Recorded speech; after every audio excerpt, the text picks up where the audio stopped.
Welcome to the AEI Education Podcast.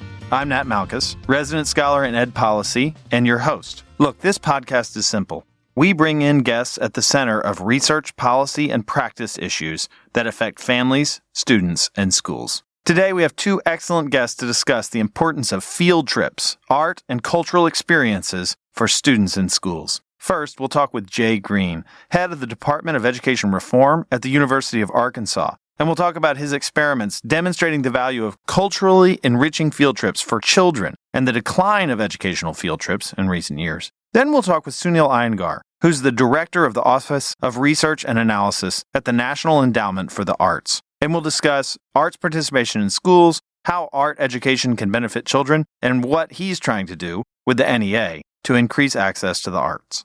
Without further ado, let's welcome Professor Jay Green. Jay Green, welcome to the podcast. Thanks for having me on. Yeah, you bet. So, Jay, my first question is, why field trips? I mean, we've all piled into buses at some point and gone to the Capitol building or the zoo, a museum or a farm or something. When I was a teacher, I piled my kids on. Sometimes I thought the field trips were good. Other times I thought they focused on, little more than a diversion from regular classwork. So my question for you is, why do you want to study them? Well, I think that field trips are part of a broader research agenda that I'm interested in, which is essentially the evidence to support a broad liberal arts education. So why is it that we have traditionally had in schools a diverse set of subjects and a diverse set of pedagogies for teaching students?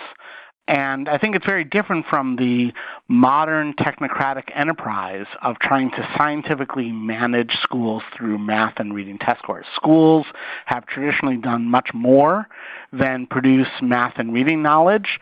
And so I want to see if we can rigorously study this broader set of activities that schools are doing, and field trips are part of that broader set of activities. Yeah, that makes sense. So what can you tell us about sort of the trends in field trips? Are we doing more of them, less of them? Do we know what kind of activities these are centered around? We don't know the answer to that with rigor. And in fact, part of the National Endowment for the Arts Research Lab grant that we've received is that we're actually conducting a study to get a more accurate, rigorous, systematic description of trends in arts experiences for students over time.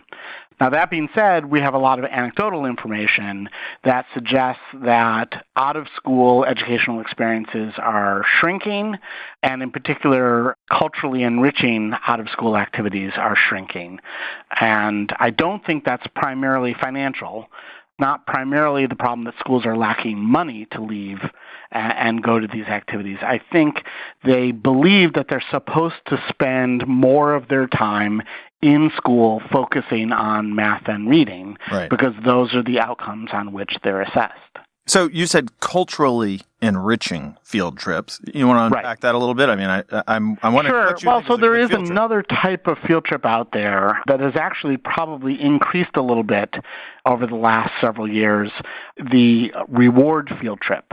Right. And the reward field trip tends to occur after testing is done, and it tends to be to a place that the students already like. That is, that the school thinks that the students will find as a reward. So they go to places like amusement parks, movie theaters, bowling alleys, shopping malls. These are not really intended to be educationally enriching activities. Right. They're mostly intended to be rewards for having worked hard and performed on the math and reading tests. Right, boosting test scores through Six Flags, right?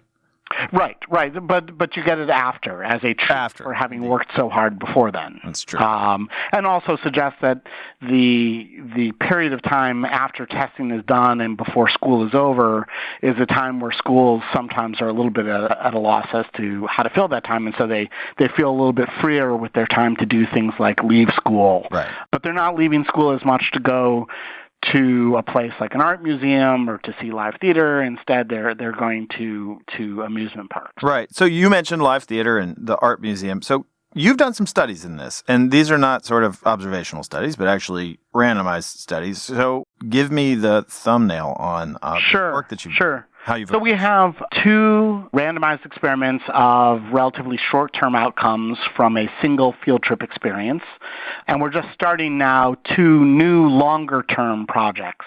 So first let me tell you about the live theater experiment. So we offered schools in Northwest Arkansas free tickets to go see live theater, and we even offered to pay for the bus, transportation, and other things to make it attractive for schools to want to do this activity.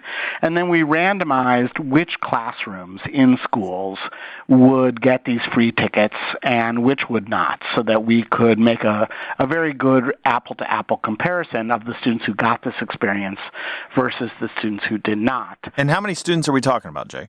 So there were almost 1,500 students in the so experiment, spread across 5 different plays.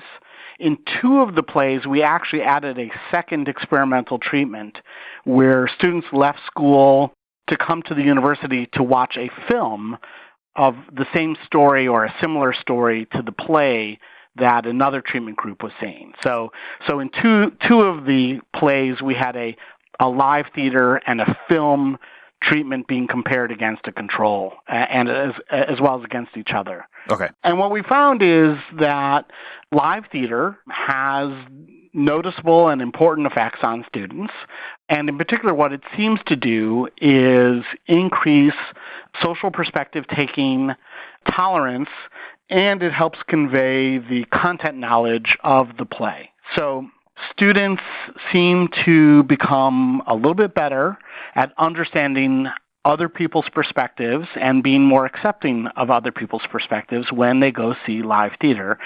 And this makes sense. This is something that I think live theater is trying to do, which is by performing a story in front of other people, they're helping people feel more connected to each other and understand how other people are approaching things by a highly stylized presentation of human behavior in front of them. Sure. And what's more is we suspect that simply leaving school and seeing something that is an enriching experience may help broaden the worlds for students. Sort of like travel broadens the mind. Simply leaving school may broaden the mind. Particularly true for low-income kids whose worlds are actually quite narrow. Right. So just to give a little bit more framing, these are high school students you're talking about? The age range was between 4th and 12th grade, but most of the kids were around 8th grade.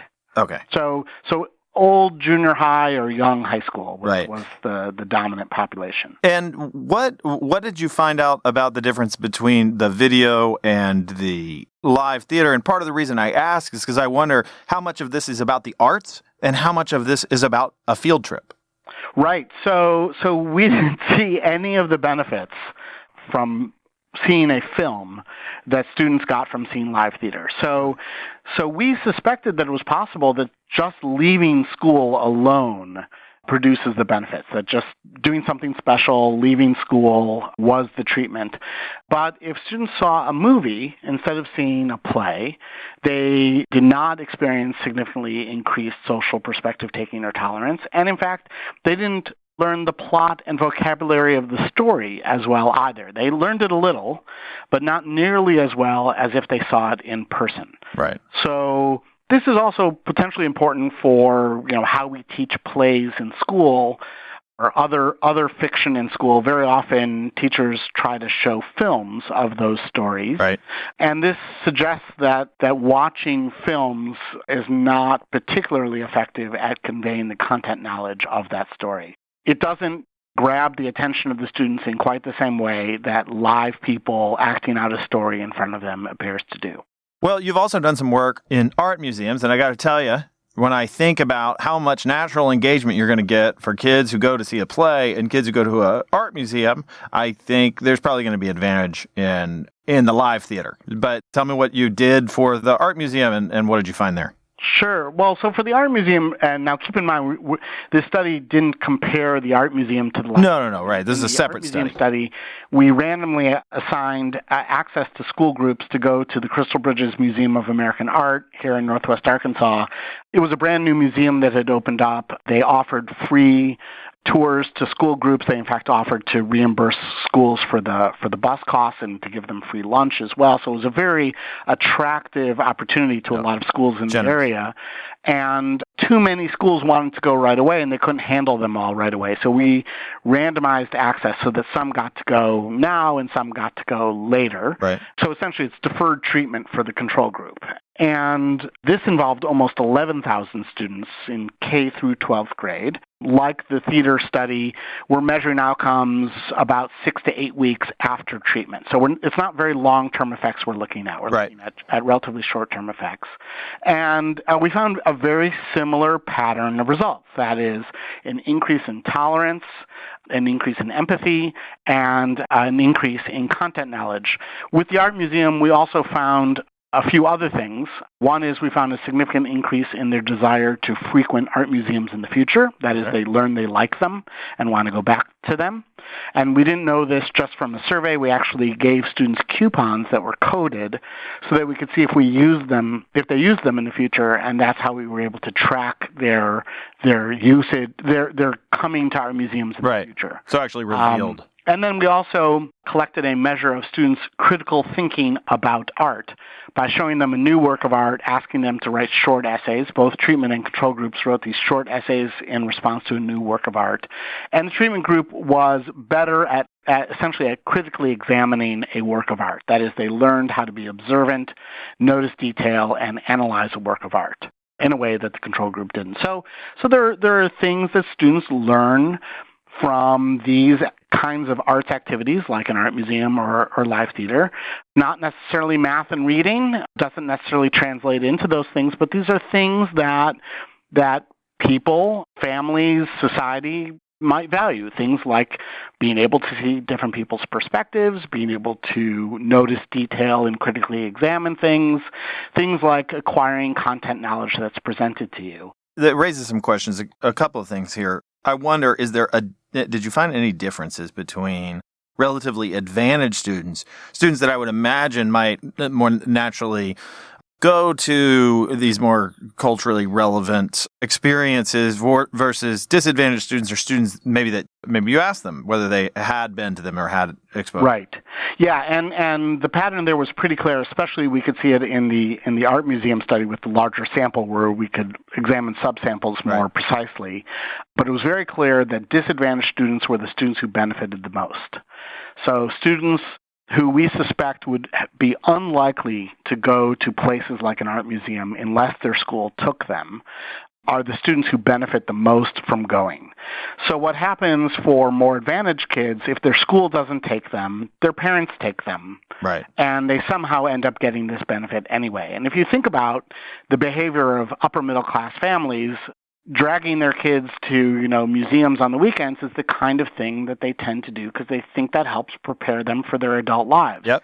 And we shouldn't think that upper middle class families are crazy when they do these things. They probably have reasons. And schools used to see it as part of their job to equalize access to these types of activities so that all kids, rich and poor, could have the same exposure to our cultural heritage and the same benefits that they would get from that exposure. What's happened when we've incentivized schools to focus narrowly on math and reading test scores is that they are shortchanging, particularly disadvantaged kids, of these kinds of arts experiences that are part of how upper middle class kids go on to be successful. It gives them kind of a cultural currency that they use later in their lives, and we're not giving that to poor kids if we don't take them through school. Now, Jay, I've only got time for one more question, but I got to ask you this because part of your findings are almost hard to believe, and that is you followed some of these kids with administrative data and found that under randomized treatments, kids who went on field trips actually had statistically significant differences in standardized test scores. Not necessarily everyone's favorite measure of outcomes.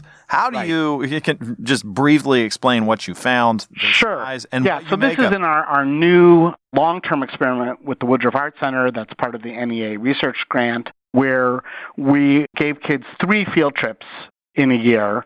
So we increased the dose, and we're tracking them over longer periods of time. And we were able to link them up with administrative records and look at their test scores, and we were surprised to see that their math and reading test scores were higher in the treatment group than in the control group that had a single field trip as opposed to 3.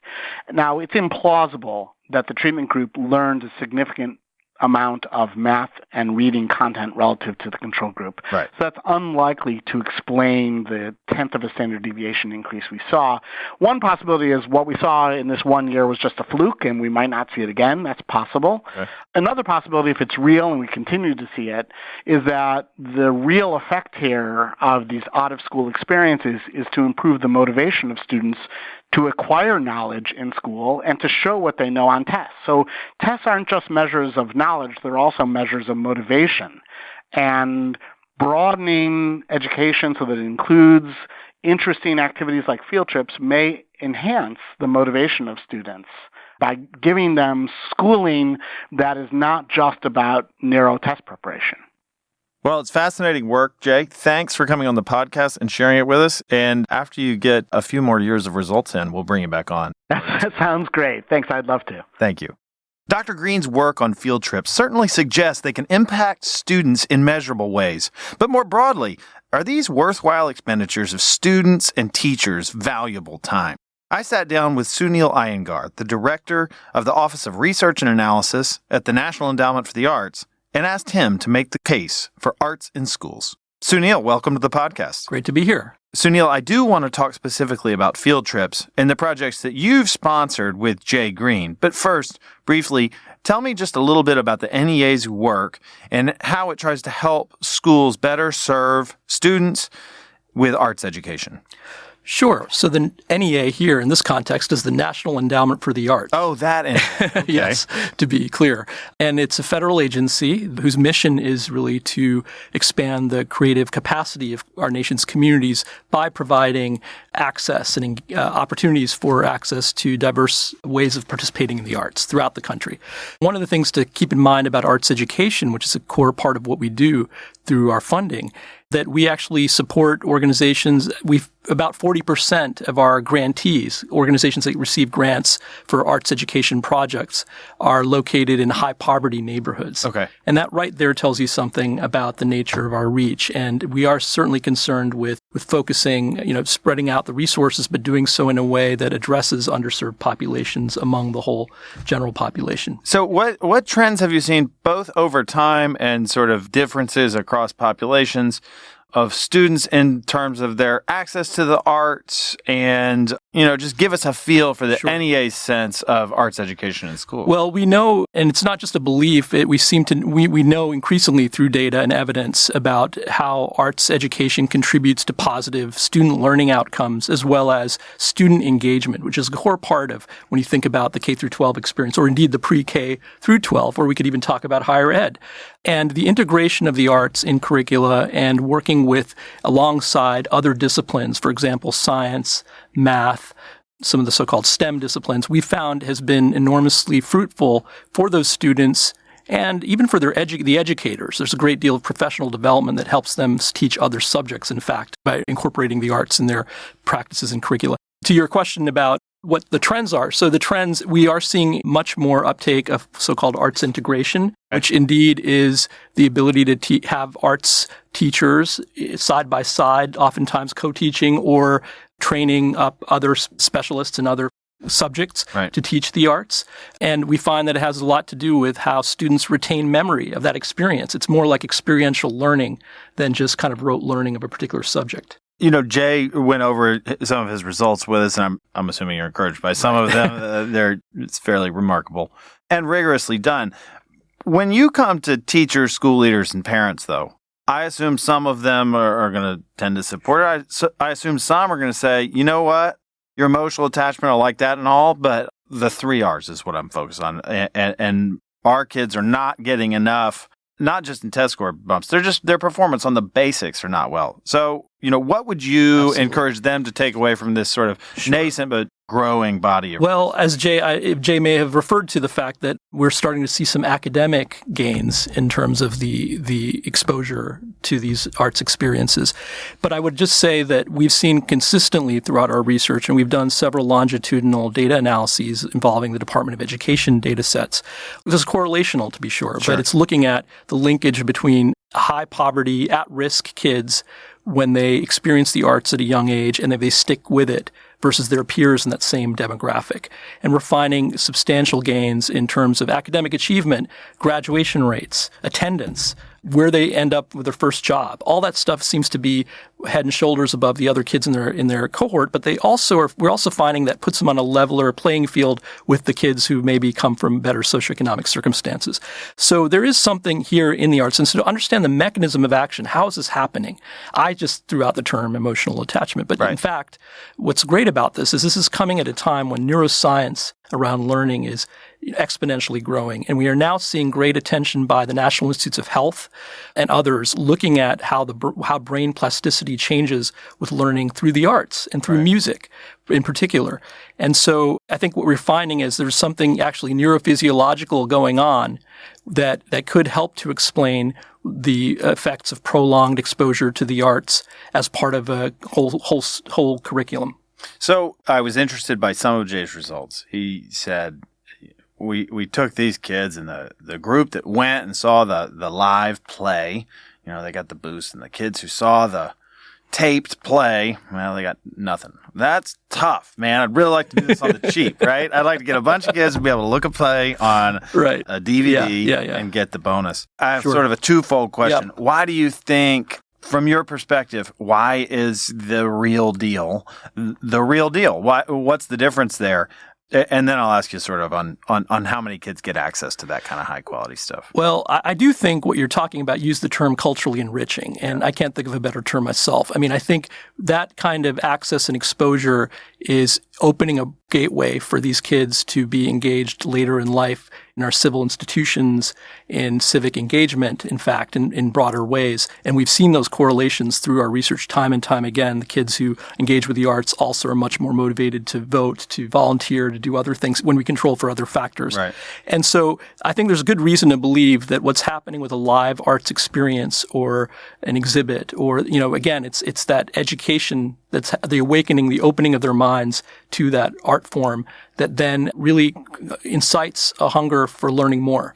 And I think this isn't just platitudes. I mean, we're seeing this through research. And again, it gets back to some of the neuroscience. It clarifies the pathways for learning. For example, we know that music learning is closely tied to vocabulary acquisition. Right. Who would have thought that? I would have thought it would be more, I would have thought the more of a reading, curriculum would spawn, that. But in fact, there's a very close link between music and vocabulary. And so what I'm trying to indicate is it's like a muscle that we're cultivating through these experiences, and repeated use of that muscle provides greater benefits down the road. I understand the approach, and I want to stipulate arts exposure is just a good in and of itself. So let's stipulate that. Okay. But and as a preface to this, I'm not looking for experimental evidence here as much as a compelling rationale. For people who are sort of doubters out there, can you make the case for me that we should devote more time in school and even days of school for field trips that give kids exposure to art? So I'll do my level best. There are two things I would say. One is people learn in different ways. Let's not forget that. I'm sure every family has some kid, or maybe it was you, who probably didn't take to, let's say, traditional curricula in the ways that it's taught. And arts learning does indeed lead to creative practices. I'm not saying that people emerge from this becoming Mozart or something, but they're open. Their experiences are open to experiencing in a passive way, but also actively taking part in our civil society and engaging in creative ways in society. So I think that's a crucial thing, is that people learn in different ways, and some people are in fact motivated. In fact, we find time and time again our more at-risk populations are the ones who benefit the most when the arts are brought to them. Right. And I think that there's something there. The second thing I would say is look at the demand side. What do the employers want today? What is, this is a vaunted 21st century workforce. Right. What are the needs there? And that, cliches sometimes are born out of, valid reasons. Right. So there's in fact a need for some of the critical thinking skills that I'm sure Jay talked about that are associated with museum going, for example, prolonged museum going, or, for example, teamwork and collaboration and creativity. And these are things which all the employer surveys I've looked at that respond to what hiring managers want seem to, and they sometimes explicitly point back to people with some kind of humanities and arts-based training. Right. I'll just say this, that this has become such a highly recognized need that the National Academy of Sciences conducted a study recently, and the results just came out earlier this year about the need for integrating arts and humanities with STEM and medicine in higher education. And so they went over the evidence and they concluded, look, we don't have the experimental data, but we all, as experts in these disciplines and in science, believe this is needed for the next generation of scientists and people studying medicine. Right. So I think there is much more of a closer connection there. I have sort of a personal connection here, just a memory that sticks with me. When I was in high school, my mother was my high school teacher, but she coordinated a series of plays at the Annenberg Theater in Philly. And I went to 4 plays a year, professional plays, for every year of high school. And I still remember those plays, every single one of them. They made like a big impact on me and on a bunch of students in here. I was able to do that in part because I had a mom who was the teacher and went to the effort to arrange that for students in our school. That's A, but also B, because I lived across the river from the Annenberg Theater, right? Yeah. So I wonder, what are the kinds of students that we're afraid are least likely to get exposure to these valuable things? Because I can give you 2 groups that I would guess. Number one, well, maybe it's poor inner city kids that just don't have the means to do it. Or the and rural communities too. Or rural communities. Yeah. That's my other question, right. Of course, because they don't live right across absolutely. the river from a theater. So how do I understand the distribution of these opportunities? So I will say there's opportunities, and then there's actual engagement in those opportunities. So no question, there's a systemic issue, structural issue in inequities that you've just pointed out. That you're going to think immediately urban inner city, you're going to think of rural populations, you're going to think of other underserved subpopulations. Right. But I would also say there is a gender split too a bit in terms of who sticks with it. So all our data seems to show women, girls very much into pursuing the arts at some opportunity in life, whether it's after school or, but I think a lot of maybe boys who've had disciplinary problems, perhaps you could see more engagement through the arts in that way. And the stick with it factor, do they actually stay with it for a few years? Yeah. They may be exposed to it. That's one thing, but to get them to come back is something that I know on the other side of the equation in terms of arts organizations trying to just put on theater performances or the providers of arts services. They're looking at things like the gender split. They're looking at things like, demography in terms of age groups.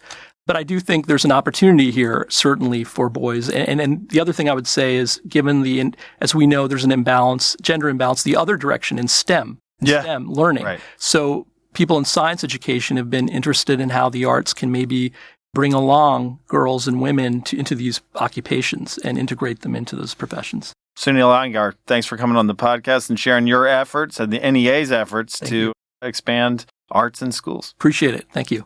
Thank you for listening to the AEI Education Podcast on the AEI Podcast channel. And special thanks to our guests, Jay Green and Sunil Iyengar. You can subscribe to the AEI Education Podcast on Apple Podcasts, Google Podcasts, Stitcher, or your favorite podcast player. And if you enjoyed this podcast, don't forget to rate and review us on iTunes and Google. If you have any questions, comments, or topic suggestions for future episodes, you can reach us at ed.podcast@aei.org. Signing off for today, this is your host, Nat Malkus.